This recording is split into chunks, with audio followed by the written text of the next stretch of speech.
আসসালামু আলাইকুম রহমতুল্লাহি ওবরাকাতুহু।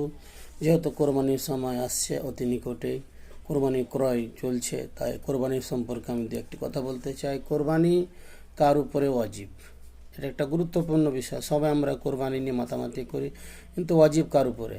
যার উপরে কোরবানি ওয়াজিব আছে সে যদি বখিলিপনা করে, কঞ্জুসিপনা করে যদি কোরবানি না দেয়, তাহলে সে গুনাহগার হবে এবং আল্লাহর রহমত থেকে বঞ্চিত থাকবে। দয়ার নবী সাল্লাল্লাহু আলাইহি সাল্লামের হাদিস শরীফ অনুযায়ী কোরবানি ওয়াজিব হচ্ছে মালিকের নেশাবের উপরে। এবার মালিকের নেশাব কাকে আমরা বলবো? মালিকের নেশাব শরীয়তের ভাষায় তাকে বলছে যার কাছে 52.5 তোলা চাঁদি বা তৎসম অর্থ টাকা পয়সা থাকে, তাকে বলে মালিকের নেশাব। এতটা পরিমাণ, তো 52.5 তোলা চাঁদি বা তার পরিমাণ যদি টাকা